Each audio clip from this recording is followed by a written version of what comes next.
வணக்கம். ஏகியூப் TV Tamil astro சேனலின் அன்பு நேயர்களே, ஜூலை 2026 முதல் ஆகஸ்ட் 1 வரை உள்ள இந்த வார மிதுன ராசி வார ராசிபலனை இப்போது பார்க்கலாம்.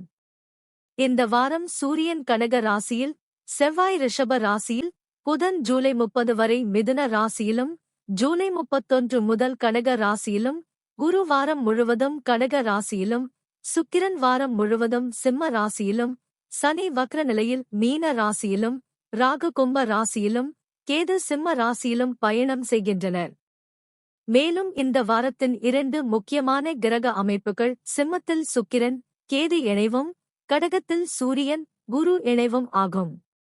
மிதுன ராசிக்காரர்களுக்கு இந்த வாரம் பொருளாதாரம், புதிய முயற்சிகள் மற்றும் எதிர்கால திட்டங்களில் கவனம் செலுத்த வேண்டிய வாரமாக அமைகிறது. சூரியனும் குருவும் 2ஆம் வீட்டில் இணைந்து இருப்பதால் குடும்பத்தின் ஆதரவு, மதிப்புமிக்க ஆலோசனைகள் மற்றும் வருமானத்தை அதிகரிக்கும் வாய்ப்புகள் உருவாகும். கோசார விதிப்படி சூரியன் 2ஆம் வீட்டில் இருப்பதால் செலவுகளை திட்டமிட்டு மேற்கொள்வது நல்லது. ஆனால் குருவின் இணைவு காரணமாக நிதி தொடர்பான நல்ல வாய்ப்புகளும் உருவாகும். குடும்பத்தில் மகிழ்ச்சியான நிகழ்வுகள் குறித்து பேச்சுகள் நடைபெறலாம். குருவின் பார்வை விருச்சிகம், மகரம் மற்றும் மீனம் மீது விழுவதால் 6ஆம், 8ஆம் மற்றும் 10ஆம் இடங்கள் பலம் பெறுகின்றன. பணியில் இருந்த சில தடைகள் விலகி புதிய முன்னேற்றம் உருவாகும்.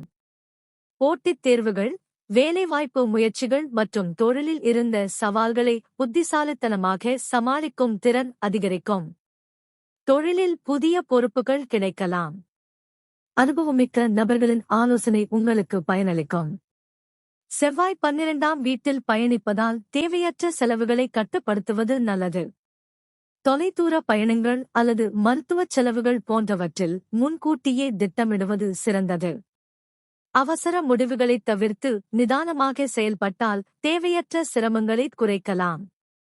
மன அமைதிக்காக தியானம் அல்லது ஆன்மீக வழிபாடுகளில் ஈடுபடுவது நல்ல பலனைத் தரும். புதன் உங்கள் ஜென்ம ராசியில் ஜூலை 30 வரை இருப்பதால் சிந்தனைத் திறன், பேச்சுத் திறன் மற்றும் புதிய யோசனைகள் அதிகரிக்கும். இருப்பினும் கோசார விதிப்படி முதல் வீட்டில் புதன் இருப்பதால் முக்கிய முடிவுகளை இருமுறை சிந்தித்து எடுப்பது நல்லது. ஜூலை 31 முதல் புதன் 2ஆம் வீட்டிற்கு மாறுவதால் குடும்ப நிதி, வணிக பேச்சுவார்த்தைகள், வருமான வாய்ப்புகள் மற்றும் தொடர்பு திறனில் முன்னேற்றம் காணப்படும். நீண்ட நாட்களாக எதிர்பார்த்த ஒரு நல்ல தகவல் கிடைக்கலாம். சுக்கிரனும் கேதும் 3ஆம் வீட்டில் இணைந்து இருப்பது புதிய தொடர்புகள், கலைத்திறன் மற்றும் தகவல் பரிமாற்றத்தில் தனித்துவமான அனுபவங்களை அளிக்கும். எழுத்து, ஊடகம், சமூக வலைதளம், கற்பித்தல் மற்றும் படைப்பாற்றல் சார்ந்த துறைகளில் இருப்பவர்களுக்கு புதிய வாய்ப்புகள் உருவாகலாம். சகோதரர்கள் மற்றும் நண்பர்களுடன் நல்ல புரிதலை பேணுவது இந்த வாரம் முக்கியமாகும். சனி வக்ர நிலையில் 10ஆம் வீட்டில் பயணிக்கிறார். கோசார விதிப்படி 10ஆம் வீட்டில் சனி கலவை பலனை அளிப்பார். எனவே தொழிலில் பொறுப்புகள் அதிகரிக்கலாம்.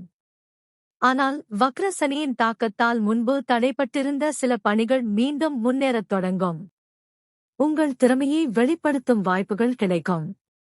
பொறுமையுடன் செயல்பட்டால் மேலதிகாரிகளின் பாராட்டையும் நம்பிக்கையையும் பெற முடியும். ராகு 9ஆம் வீட்டில் இருப்பதால் பயணம், உயர்கல்வி மற்றும் சட்டம் தொடர்பான விஷயங்களில் கூடுதல் கவனம் செலுத்துவது நல்லது. பெரியவர்களின் ஆலோசனையை மதித்து செயல்பட்டால் பல நன்மைகள் கிடைக்கும். ஆன்மீக சிந்தனை அதிகரித்து வாழ்க்கையை புதிய கோணத்தில் பார்க்கும் மனநிலை உருவாகும். மொத்தத்தில் இந்த வாரம் மிதுன ராசிக்காரர்களுக்கு புதிய வாய்ப்புகளை அடையாளம் கண்டு முன்னேற வேண்டிய வாரமாக அமைகிறது. பணவரவு தொடர்பான நல்ல முன்னேற்றங்கள், குடும்ப ஆதரவு, தொழிலில் புதிய வாய்ப்புகள் மற்றும் அறிவாற்றலை வெளிப்படுத்தும் சந்தர்ப்பங்கள் கிடைக்கும். செலவுகளை கட்டுப்படுத்தி பொறுமையுடன் செயல்பட்டு இறைநம்பிக்கையுடன் முன்னேறினால் இந்த வாரம் எதிர்கால வெற்றிக்கான முக்கியமான திருப்பமாக அமையும்.